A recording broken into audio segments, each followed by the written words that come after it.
The cursor blinked on Robert's laptop screen as I stared at the message that would shatter my world. My hands trembled as I read the words again, hoping I had misunderstood, praying this was some terrible nightmare I could wake up from. Nathan had written to his father about impatient investors, asking when they could finalize the patent transfer. He mentioned that I still didn't suspect anything, and once they obtained my solar storage specifications, they would be looking at a $100 million valuation they had apparently discussed before. Robert's response made my stomach drop into an abyss I didn't know existed. He assured Nathan not to worry, claiming I trusted them completely. He had been feeding me accusations about misusing company resources to throw me off track. By next month, they would have everything they needed, and Nathan's 25% stake would be worth $15 million, exactly as they had planned. I had to grip the edge of Robert's desk to keep from collapsing. This wasn't happening. This couldn't be happening. These two men, the most important people in my life, besides my late daughter, were plotting to steal 5 years of my life's work. 5 years of 18-hour days, of calculations that kept me awake until dawn, of sacrificing my social life and my health to create something that could change the world. My solar energy storage system wasn't just an invention to me.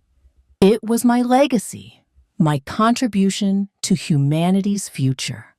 At 58, after losing my first husband to cancer and watching my daughter die in that horrible accident 3 years ago, this project had become my reason to keep breathing. It represented hope that clean energy could reach the most remote corners of our planet, bringing power to villages that had never seen electric light. And now I discovered that the two people I trusted most in this world saw it as nothing more than their ticket to wealth. The laptop screen blurred as tears filled my eyes. I thought about all the times Nathan had asked me technical questions about the battery chemistry, claiming he was just curious about his stepmother's work.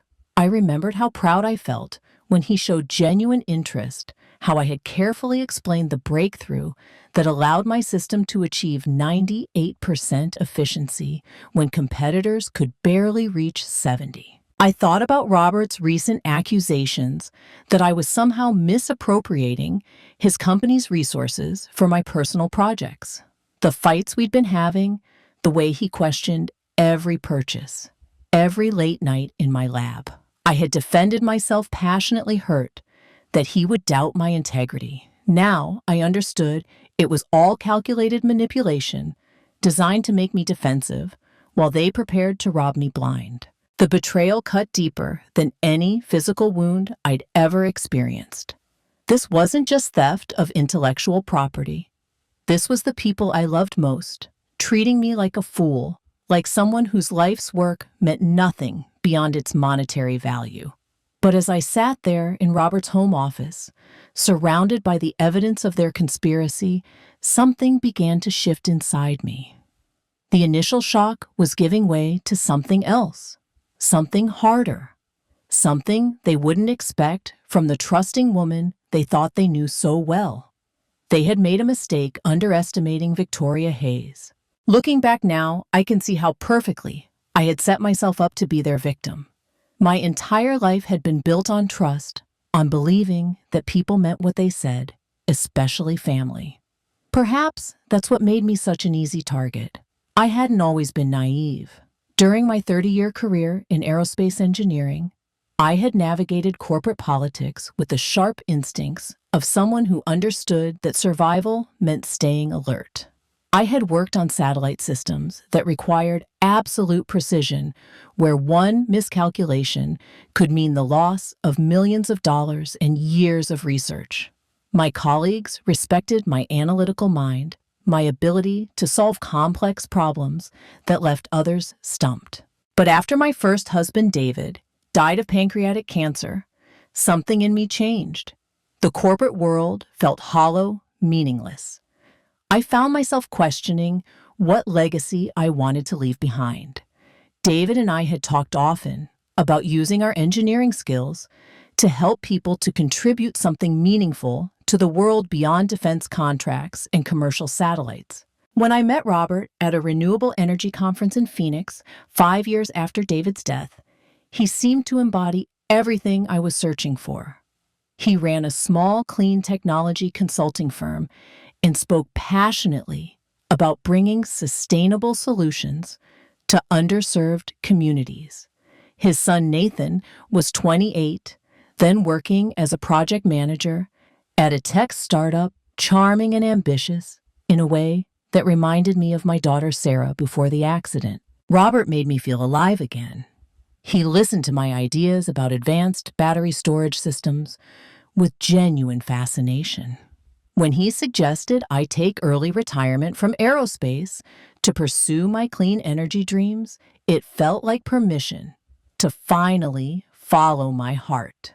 He offered me space in his company's lab, access to his network of industry contacts, the emotional support I needed to take such a dramatic leap. Nathan welcomed me into their family with open arms. He called me his bonus mom, a term that made my heart swell every time I heard it. After losing Sarah, having a grown stepchild who seemed genuinely happy to have me in his life felt like an unexpected gift. We would spend hours discussing technology trends, and I found myself sharing not just my professional knowledge, but my hopes for what clean energy could accomplish. The irony wasn't lost on me that my background in satellite power systems made me uniquely qualified to develop revolutionary battery storage technology. Satellites need energy storage solutions that work flawlessly in extreme conditions for years without maintenance. The principles I had mastered during decades of aerospace work translated perfectly to terrestrial applications. I threw myself into the research with the intensity I had once reserved for mission-critical space systems. Robert encouraged every late night, every weekend spent in the lab. Nathan would bring me coffee and ask thoughtful questions about my progress.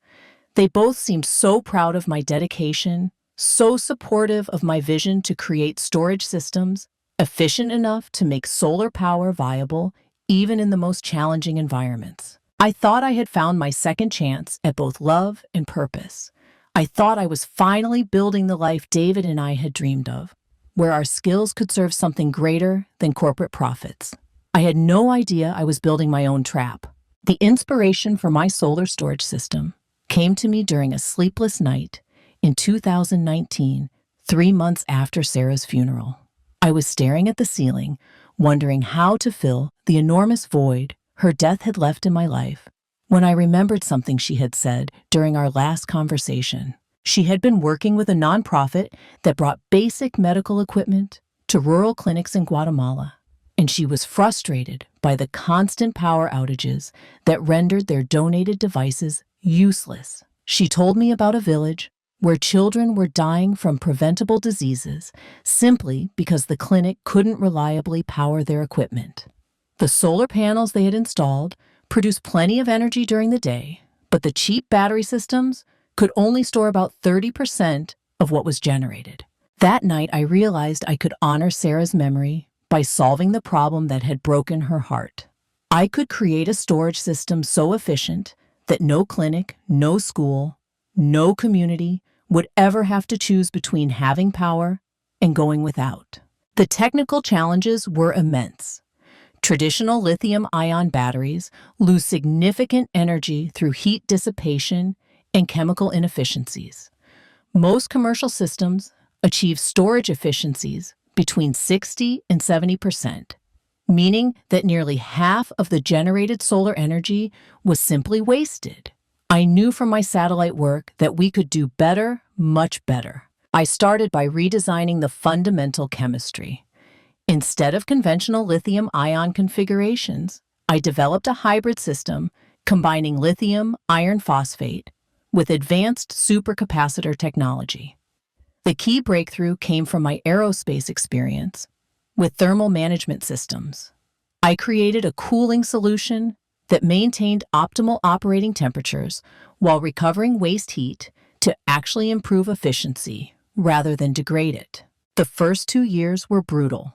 I would arrive at Robert's lab at 6 in the morning and often wouldn't leave until midnight. My hands became permanently stained with chemical residue from mixing experimental compounds. I filled 17 notebooks with equations that sometimes took up entire pages as I worked through the complex interactions between different materials and temperature ranges. Robert would find me asleep at my desk some mornings, my head resting on spreadsheets covered with performance data. He would gently wake me and insist I go home to rest, but I was driven by something deeper than normal ambition. Every failed experiment brought me closer to a solution that could power medical equipment in remote villages, provide reliable electricity for schools in off-grid communities, make clean energy accessible to the 2 billion people still living without consistent power. The breakthrough moment came on a Tuesday morning in March 2022. I was testing my 43rd prototype when the efficiency reading started climbing past 90%. I ran the test 3 more times, certain my equipment was malfunctioning. But the numbers held steady, 98.2% storage efficiency with minimal degradation over extended cycling. I sat in that lab crying tears of joy and exhaustion, knowing I had created something that could change the world. I thought about Sarah, about how proud she would have been to see her mother develop technology that could save lives in places like that Guatemalan village she had loved so much. I had no idea that my moment of triumph was also the moment I sealed my fate as a victim. Trust, I've learned, is both a beautiful gift and a dangerous vulnerability. For 3 years after my breakthrough, I lived in a bubble of contentment, believing I had found the perfect balance between love and purpose. Robert and Nathan weren't just my family, they were my partners in what I thought was our shared mission to bring clean energy to the world. Every morning, Robert would bring me coffee in my favorite mug, the one Nathan had given me for my birthday, with "World's Greatest Bonus Mom" printed in cheerful blue letters. Robert would kiss my forehead and ask about my progress, listening intently as I described the latest refinements to my system. His eyes would light up when I explained how each improvement could translate to more reliable power for remote communities. Nathan visited our house every Sunday for dinner, and these gatherings became the highlight of my week. He would arrive with flowers for me and craft beer for his father, settling into our kitchen with the easy familiarity of someone who truly belonged. We would cook together, and he would ask detailed questions about my work that made me feel valued and understood. When I explained the breakthrough that had pushed my efficiency ratings to 98%, Nathan listened with the kind of focused attention that reminded me of my best graduate students. He asked about the thermal management system, the hybrid chemistry, the cycling durability tests. I was so proud of his genuine curiosity that I began preparing simplified technical summaries for him, wanting to share every aspect of my achievement with someone who appreciated its significance. Robert encouraged my openness with Nathan. He would smile when he found us bent over my notebooks together, me explaining complex electrochemical processes, while Nathan took careful notes. Robert told me how happy it made him to see his son taking such interest in my work, how it proved that our blended family was truly united around common values. I trusted them with everything. When I needed expensive rare earth elements for my prototypes, Robert never questioned the costs. When I required specialized testing equipment that cost more than some people's annual salaries, he found ways to make it happen through his company's resources. He told me my work was an investment in our future together, in the legacy we would build as partners. Nathan became my sounding board for every technical challenge. When I hit roadblocks in my research, he would sit with me for hours, asking questions that often led me to new approaches I hadn't considered. He seemed to understand intuitively how my mind worked, how to guide my thinking toward solutions without making me feel like he was trying to control my process. Looking back now, I realize how skillfully they had positioned themselves. Robert as the supportive husband who believed in my dreams, Nathan as the admiring stepson who valued my expertise. They made me feel cherished and respected, like my work mattered not just scientifically, but personally to the people I loved most. I shared everything with them because I thought we were building something together. I thought their pride in my achievements was genuine, their support unconditional. I never imagined they were systematically documenting every detail, preparing to steal not just my invention, but my entire future. The first crack in my perfect world appeared on a Thursday morning in January. I was reviewing purchase orders for lithium compounds when Robert stormed into my lab with an expression I had never seen before. His face was flushed, his jaw set in a way that made him look like a stranger. He began questioning every expense from the past 6 months, demanding to know why I had ordered materials without running them through his approval process. First, I explained that we had always operated with the understanding that my research budget was flexible, that innovation required the ability to pivot quickly when new possibilities emerged. But Robert's response caught me completely off guard. He accused me of treating his company like my personal checking account, of making purchases that benefited my individual projects rather than our shared business goals. The words stung because they implied I was somehow taking advantage of his generosity, exploiting the trust he had placed in me. I had never thought of my work in terms of ownership or personal gain. To me, everything I created belonged to our family, our shared mission. The argument escalated beyond anything we had ever experienced. Robert demanded receipts, justifications, detailed explanations for every component I had purchased. He questioned whether my research was actually producing results worth the investment, whether I was being realistic about the commercial potential of my innovations. His tone carried an undertone of disappointment that cut deeper than anger would have. I defended myself passionately, explaining how each purchase contributed to breakthroughs that could revolutionize energy storage. I showed him efficiency data performance charts, projections for how my system could outperform anything currently on the market.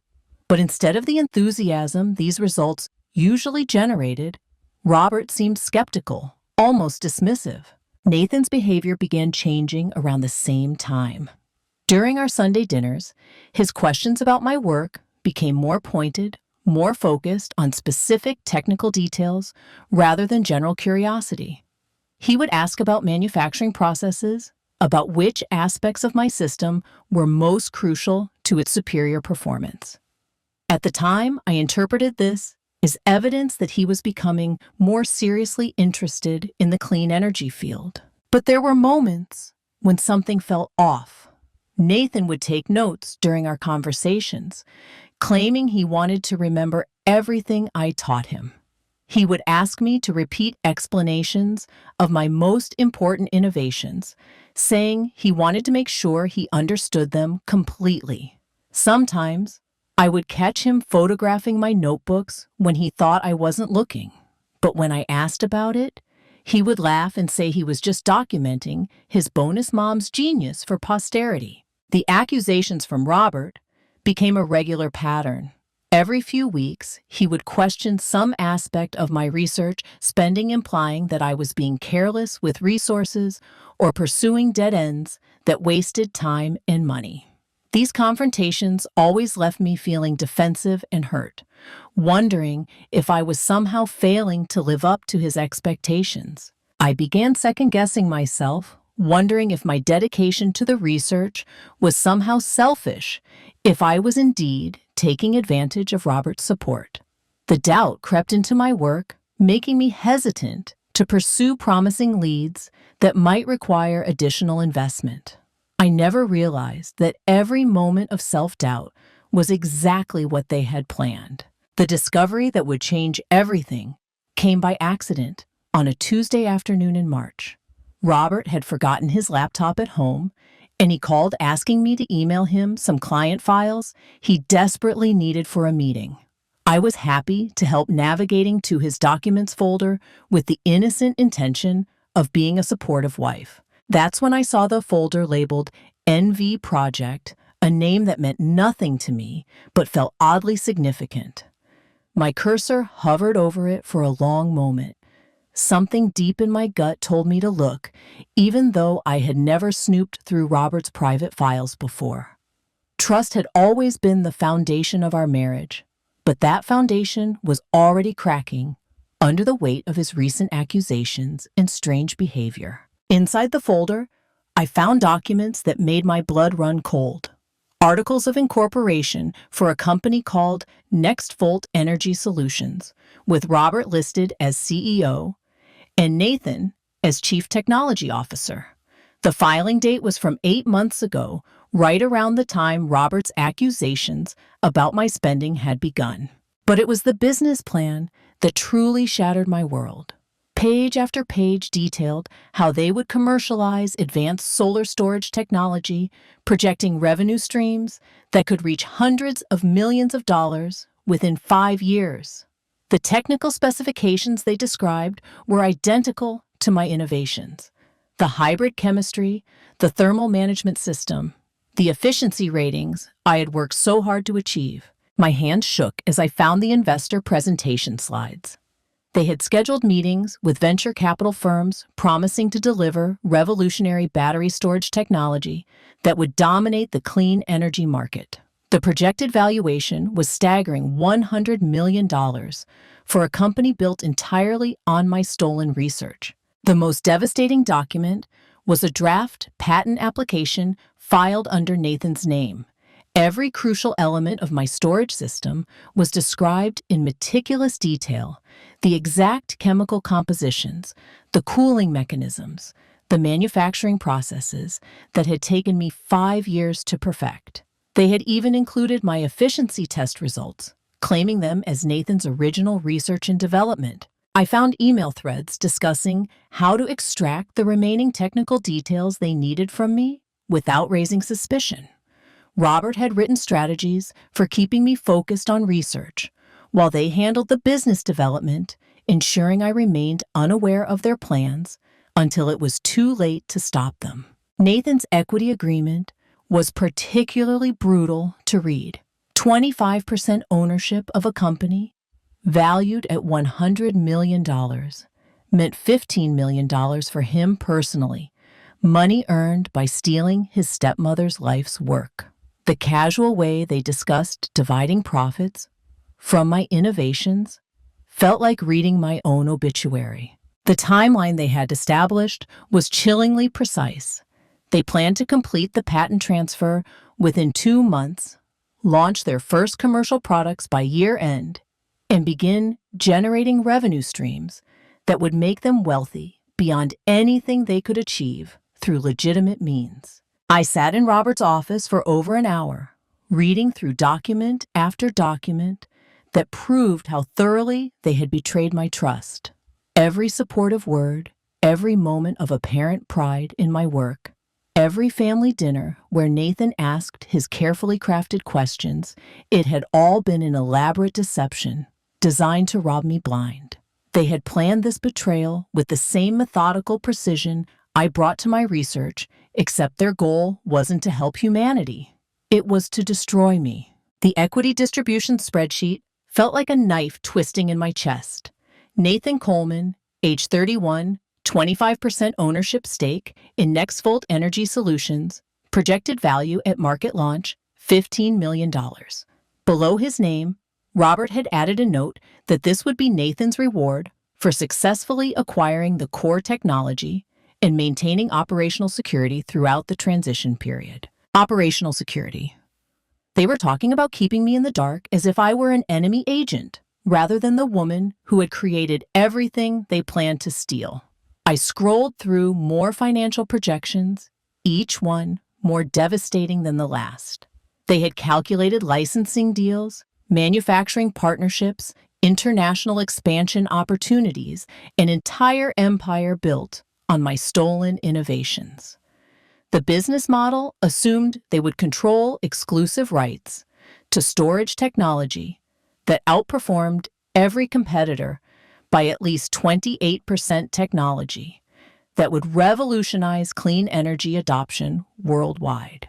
But it was Nathan's personal financial planning that truly broke my heart. He had already started researching real estate investments, luxury purchases, even a yacht that caught his fancy. The spreadsheet showed how he intended to use his $15 million windfall, complete with budget allocations for a penthouse apartment, a Tesla collection, and a vacation home in the mountains. The boy I had welcomed into my heart as a son was treating my life's work like his personal lottery ticket. What made the betrayal even more painful was realizing how they had manipulated my emotions throughout the entire process. Every time Nathan called me his bonus mom, every moment when Robert praised my dedication to research every family gathering where they celebrated my progress, it had all been performance art designed to keep me compliant while they prepared to rob me. I found detailed psychological profiles they had apparently developed about me.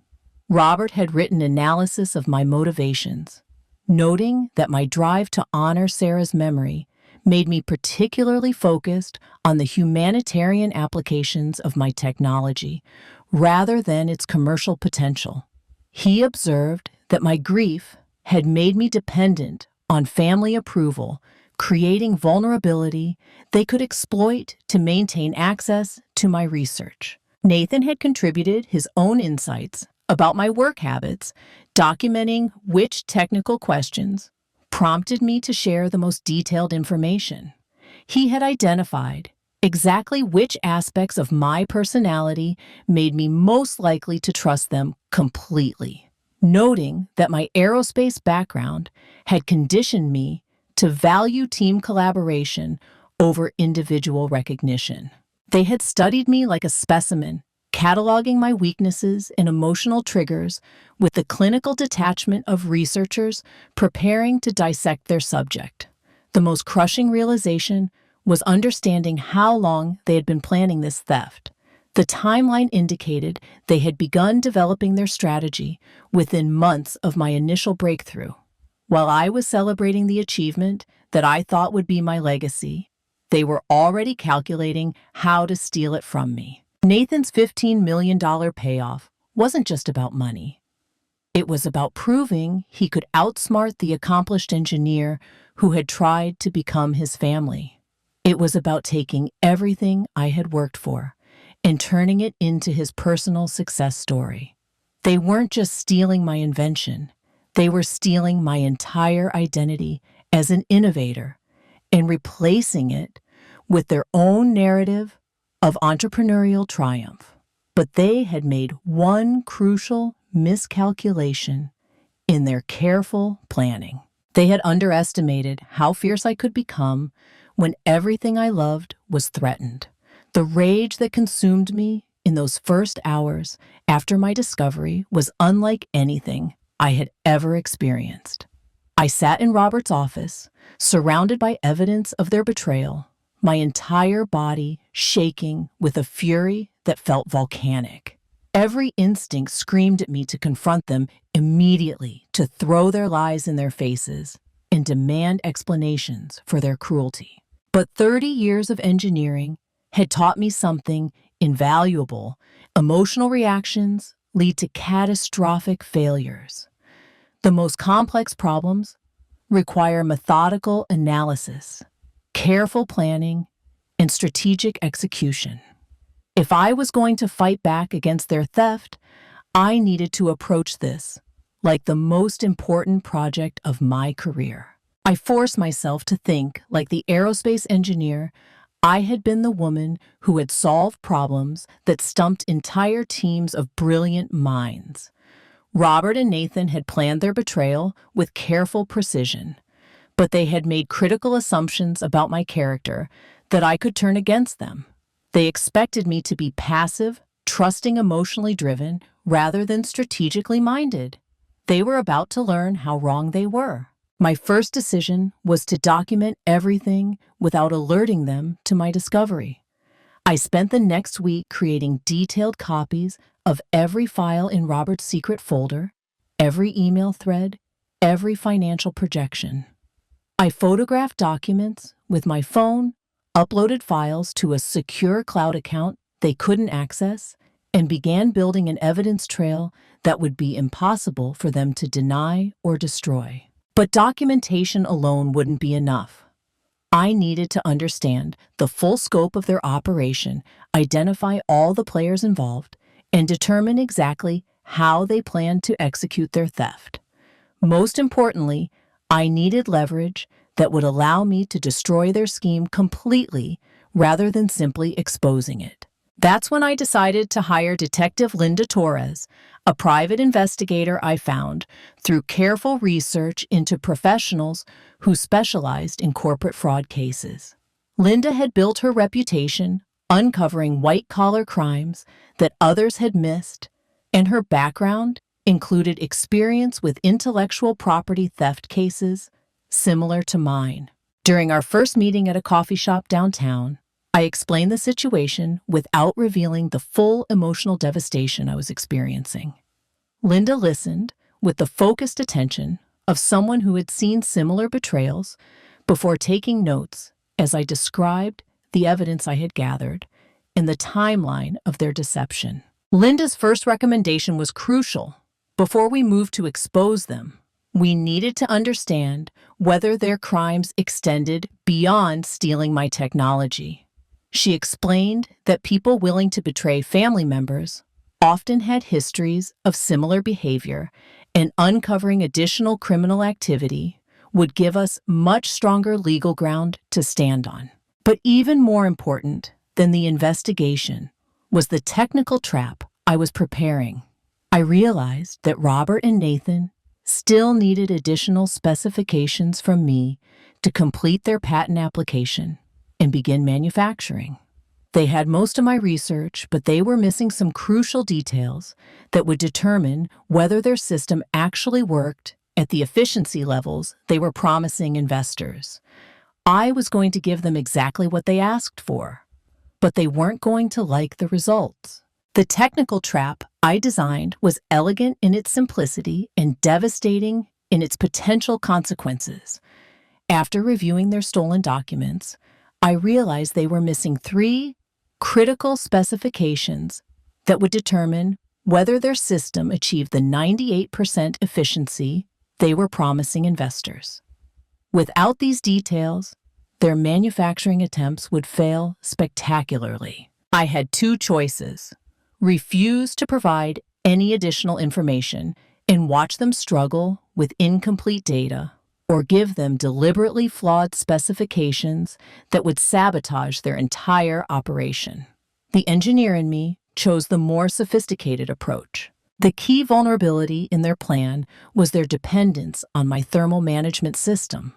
The cooling solution I had developed was the heart of my breakthrough, the innovation that prevented efficiency losses from heat buildup during charging and discharging cycles. But the precise calibration requirements were incredibly sensitive. Even small variations in coolant flow rates or temperature thresholds would cause dramatic performance degradation. I began feeding them subtly incorrect information during my conversations with Nathan. When he asked about optimal operating temperatures, I gave him readings that were 15 degrees too high. When he inquired about coolant circulation patterns, I described configurations that would create hotspots instead of uniform cooling. Each piece of misinformation was small enough to seem like casual conversation, but critical enough to destroy their system's performance. The psychological challenge was maintaining my normal behavior while knowing the truth about their betrayal. I had to continue playing the role of the trusting stepmother and supportive wife, sharing technical details with Nathan during our Sunday dinners, while Robert nodded approvingly from across the table. Every smile I forced, every moment of false warmth, felt like swallowing poison. But watching them accept my sabotaged specifications with enthusiasm gave me a satisfaction I had never experienced before. Nathan would thank me earnestly for clarifying technical details, telling me how much he valued learning from such an accomplished engineer. Robert would praise my patience in explaining complex concepts to his son, never realizing I was systematically ensuring their failure. The most delicate part of my deception was providing information that would be obviously wrong to any qualified engineer who reviewed their system, but subtle enough that Nathan and Robert wouldn't recognize the problems until they attempted full-scale testing. I needed their sabotage system to appear functional during initial development, but fail catastrophically when demonstrated to investors. I spent sleepless nights calculating exactly how my false specifications would affect their prototype's performance. According to my projections, their system would achieve approximately 60% efficiency instead of the 98% they were promising.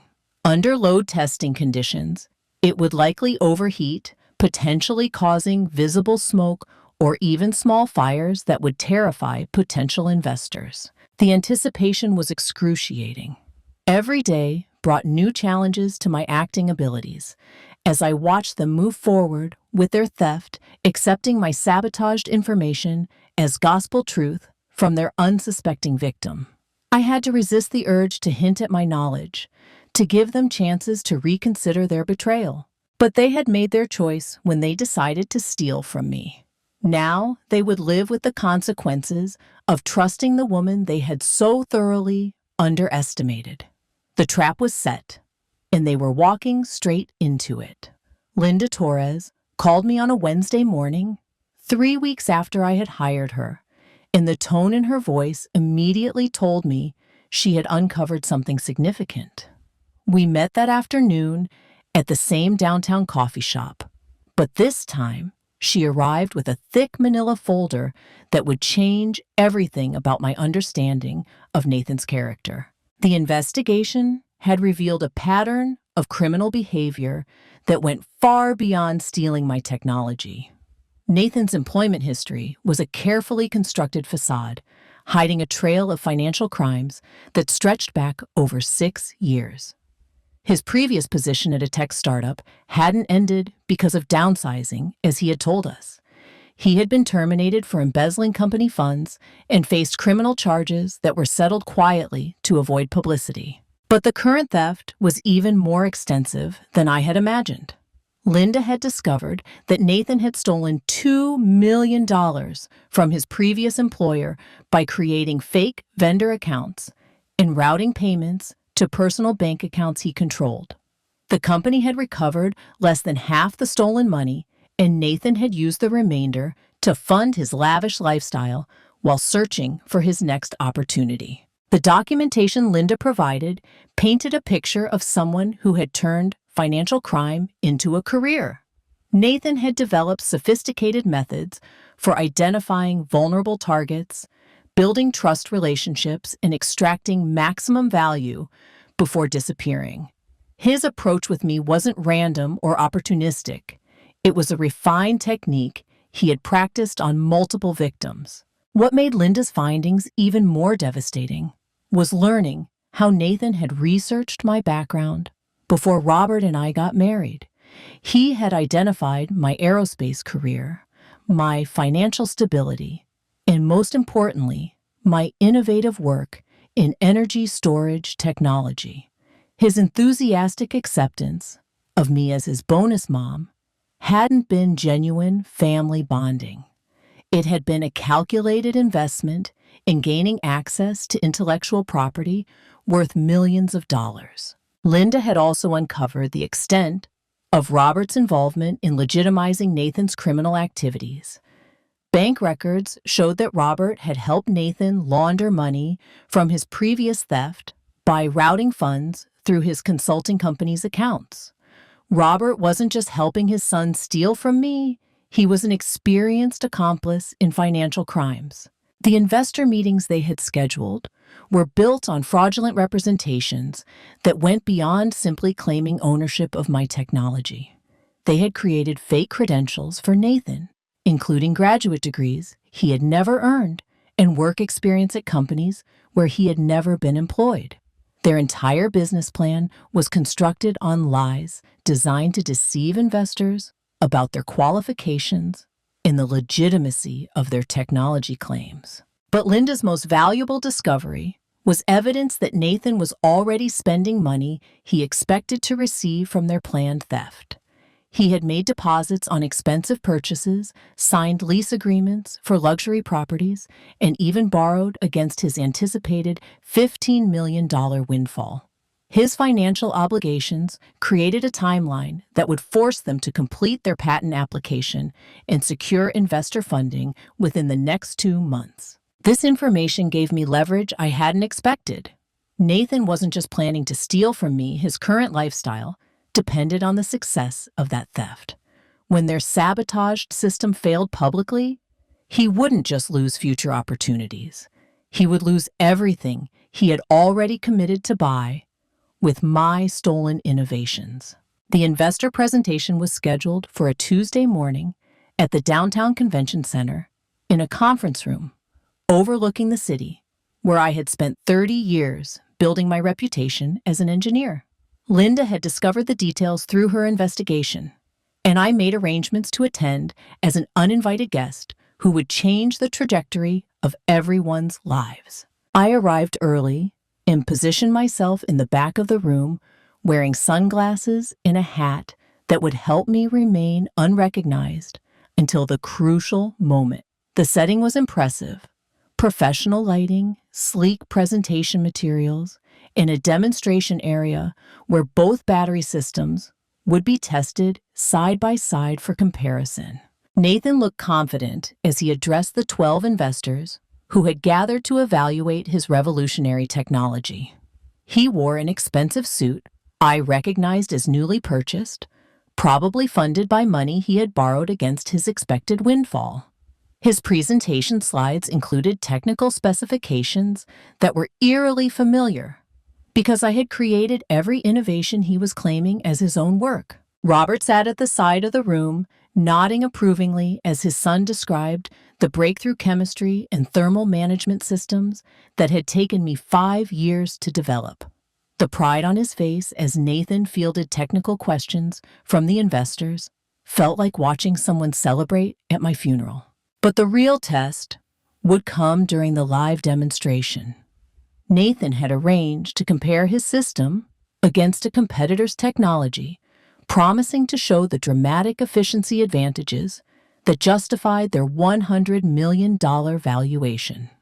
The investors watched intently as both systems were connected to identical solar panel arrays and began charging under controlled conditions. My heart pounded as the efficiency readings began displaying on the monitors.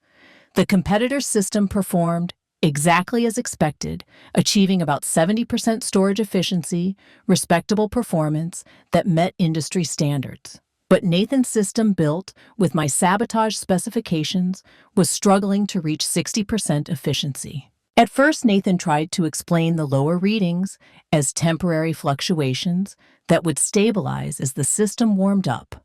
He adjusted settings, checked connections, and maintained his confident demeanor, even as sweat began beading on his forehead. But as the testing continued, the performance gap became impossible to ignore. The thermal management system I had deliberately sabotaged began showing signs of serious problems. Temperature readings climbed beyond safe operating ranges, and warning indicators started flashing on the control panels. One of the investors asked pointed questions about why the system was generating so much waste heat when the presentation had promised superior cooling performance. That's when I decided to reveal myself. I stood up from my position in the back of the room and walked calmly toward the demonstration area. The recognition in Robert's eyes when he saw me was immediate and terrifying, the look of someone whose entire world was about to collapse. Nathan was still trying to explain the system's poor performance when I introduced myself to the investors as Victoria Hayes, the actual inventor of the technology they were being asked to fund. The silence that followed was deafening, as everyone in the room began to understand that they were witnessing something far more dramatic than a failed product demonstration. They were watching the exposure of a massive fraud. The silence in that conference room felt like the pause between lightning and thunder.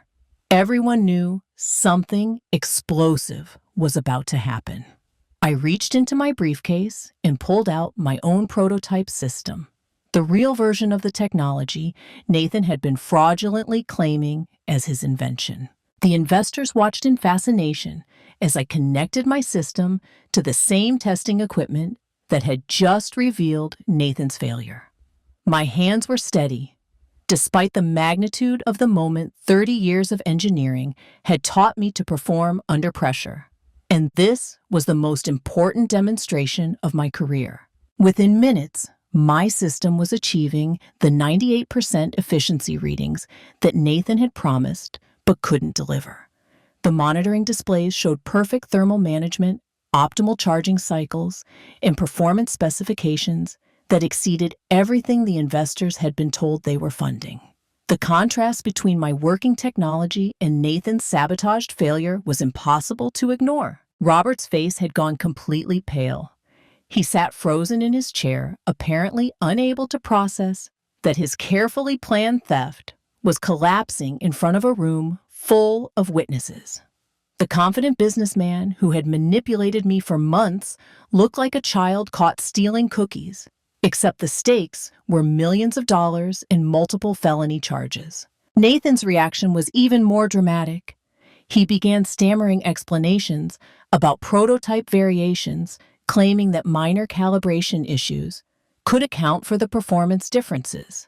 But his technical explanations were obviously inadequate to engineers and investors who could see the dramatic gap between our system's capabilities. I let him struggle for several minutes before addressing the room directly. I explained that I was the actual inventor of the storage technology. They had been shown that I had spent 5 years developing the innovations Nathan was claiming as his own work. I described how I had discovered their theft, how they had stolen my research while maintaining a facade of family support. The investors began asking pointed questions about patents, intellectual property ownership, and the legitimacy of Nathan's technical credentials. Each question revealed another layer of deception in their fraudulent business plan. The graduate degrees Nathan claimed didn't exist. The work experience he cited was fabricated, and the technology demonstrations they had promised were built entirely on stolen innovations. But the most powerful moment came when I explained the personal betrayal behind their crimes. I told the room about welcoming Nathan into my family, about trusting these men with my life's work, about believing that we shared a mission to bring clean energy to underserved communities around the world. My voice remained steady, but everyone could hear the pain beneath my professional composure. The investors began leaving within minutes of my revelation. None of them wanted to be associated with obvious fraud, especially when the real inventor was standing in the room with working technology and clear legal ownership. Their $100 million valuation evaporated as quickly as their interest in doing business with criminals. Robert and Nathan were left alone with their sabotaged prototype and the ruins of their scheme. They had planned so carefully, manipulated so skillfully, and stolen so thoroughly. But they had never considered what would happen when their victim fought back with the same precision they had used to betray her. The legal proceedings that followed moved with surprising speed, largely because Linda Torres had built such a comprehensive case, and because Nathan's pattern of financial crimes made prosecutors eager to pursue maximum charges. Within 6 weeks of the failed investor presentation, both men were facing multiple felony counts that would reshape their lives permanently. Nathan's charges were the most severe. The embezzlement from his previous employer, combined with the attempted theft of my intellectual property and the investor fraud he had perpetrated, resulted in 15 separate felony counts. The prosecutors were particularly interested in his systematic approach to financial crime, viewing him as someone who posed ongoing danger to potential future victims. His sentencing hearing was held on a gray Tuesday morning in downtown Denver. I sat in the gallery watching as the judge reviewed the extensive evidence of his crimes. The $2 million he had stolen from his previous employer, the elaborate lies he had told investors, the years of deception he had practiced against his own family, each revelation added weight to the case against him. When the judge announced Nathan's sentence of 15 years in federal prison, I felt a complex mixture of satisfaction and sadness. This young man I had tried to love as a son would spend his 30s behind bars, paying for crimes that went far beyond stealing from me. The $15 million he had expected to earn from my innovations would be replaced by 15 years of incarceration. Robert's case was somewhat different, but equally devastating. His role as an accessory to Nathan's crimes, combined with his active participation in money laundering and conspiracy to commit fraud, earned him 3 years in federal prison. The judge noted that Robert's betrayal of his wife's trust represented a particularly cruel form of domestic abuse, using emotional manipulation to facilitate financial crimes. Watching Robert led away in handcuffs was one of the most painful moments of my life. Despite everything he had done to me, I had genuinely loved this man. I had believed in our partnership, trusted in his support for my dreams, built my future around our shared commitment to making clean energy accessible worldwide. But the financial restitution I received helped ease some of the emotional pain. The court ordered full recovery of the money Nathan had embezzled, plus damages for the attempted theft of my intellectual property. More importantly, several technology companies that had learned about my work during the legal proceedings approached me with licensing offers. The largest offer came from a renewable energy consortium that understood the global impact my storage technology could achieve. Their $200 million licensing deal would allow them to manufacture my systems at scale, while ensuring I retained control over how the technology was deployed.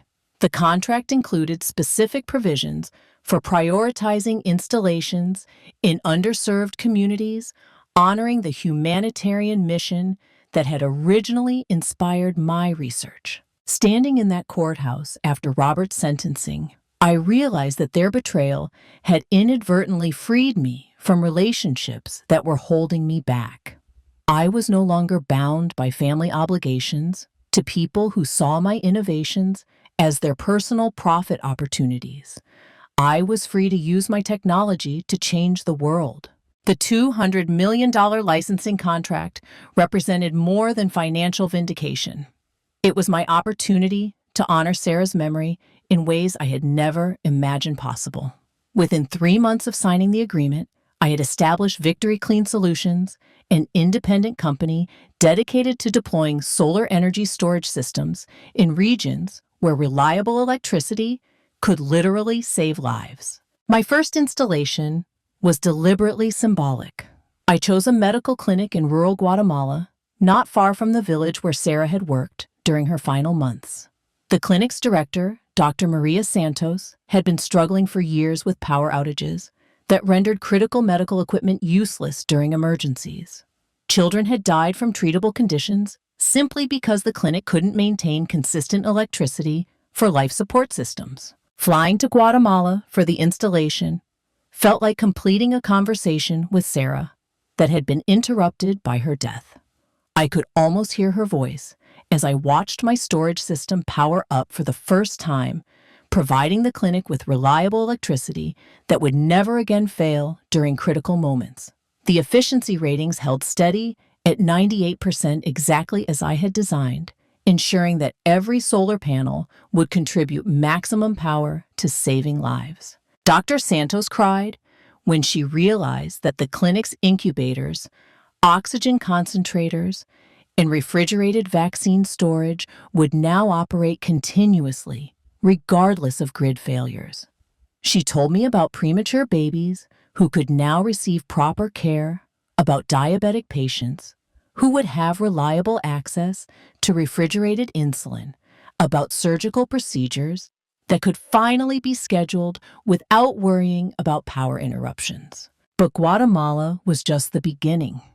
Within 6 months, I had deployments planned for clinics in Kenya, schools in rural Mexico, community centers, in indigenous villages across Alaska, in water purification facilities in remote areas of India. Each installation followed the same model: maximum efficiency technology deployed where it could have the greatest humanitarian impact. The business model I developed was revolutionary in its own way. Instead of maximizing profits, I structured Victory Clean solutions to operate at break-even levels while prioritizing installations in underserved communities. The $200 million licensing deal provided enough working capital to fund dozens of projects simultaneously, creating a sustainable system that could continue expanding without requiring traditional venture capital funding. Working with local engineers in each deployment region became one of the most rewarding aspects of my new mission. I established training programs that taught community members to maintain and repair the storage systems themselves, ensuring long-term sustainability while creating employment opportunities in regions that desperately needed economic development. The contrast between my new life and the betrayal I had experienced was stark. Instead of family members who saw my innovations as their path to wealth, I was surrounded by communities that understood the life-saving potential of reliable, clean energy. Instead of working in isolation while others plotted to steal from me, I was collaborating with engineers, doctors, teachers, and community leaders who shared my commitment to using technology for humanitarian purposes. Every successful installation felt like a victory, not just over Robert and Nathan's betrayal, but over the cynical assumption that innovation must be driven by profit rather than purpose. I was finally building the legacy Sarah would have been proud of. 2 years after that devastating discovery in Robert's office, I find myself reflecting on how profoundly betrayal can redirect the course of a life. What Robert and Nathan intended as my destruction became the catalyst for the most meaningful work I have ever accomplished. Their cruelty freed me to pursue a mission that extends far beyond anything I could have achieved while trapped in their web of deception. The irony is perfect in its completeness. They saw my solar storage technology as their ticket to personal wealth, their path to a $100 million windfall that would elevate their status and fund their luxury lifestyles. Instead, their theft attempt resulted in 15 years of federal prison for Nathan and 3 years for Robert, while my technology has brought reliable electricity to over 40 communities across 6 countries. The $15 million Nathan expected to earn from stealing my innovations has been replaced by something infinitely more valuable: the knowledge that my work is saving lives every single day. The medical clinic in Guatemala now operates at full capacity, regardless of weather conditions. The school in rural Kenya can provide computer education to children who had never seen electric lighting before my system was installed. The water purification facility in northern India serves 3 villages that previously had no access to clean drinking water. Each successful deployment feels like the sweetest possible revenge against people who tried to reduce my life's work to their personal profit margins. They wanted to steal my technology to enrich themselves, but their betrayal ultimately ensured that my innovations would serve the communities that need them most, rather than generating wealth for people who had contributed nothing to their development. The personal transformation has been as dramatic as the professional one. The woman who trusted blindly, who opened her heart and her research to people who saw her as a target rather than family, has been replaced by someone who understands that true strength comes from purpose rather than relationships. I no longer need validation from people who claim to love me. I find fulfillment in the measurable impact my work creates for communities around the world. But perhaps the most profound realization is understanding how their betrayal revealed my authentic calling. While I was focused on creating a blended family with Robert and Nathan, trying to replace the daughter I had lost and the husband son I had buried, I was missing the opportunity to honor Sarah's memory through meaningful action. Her work with underserved communities had shown me where my technology belonged, but I was too caught up in domestic happiness to recognize the path she had illuminated. Robert and Nathan's theft forced me to confront what really mattered, not the approval of family members who saw me as a resource to exploit, but the opportunity to use my skills for something larger than personal satisfaction. Their betrayal burned away everything superficial in my life, leaving only the essential mission that gives my remaining years genuine meaning. They thought they were stealing my future. Instead, they gave me the freedom to create a legacy that will outlast all of us. Sometimes, the sweetest revenge is simply living well enough to transform your pain into other people's hope. That is the gift their cruelty ultimately gave me. Thank you for watching. If this story of resilience and revenge inspired you, please like this video and subscribe for more incredible true stories of people who turned their worst betrayals into their greatest triumphs. What would you have done in Victoria's situation? Share your thoughts in the comments below.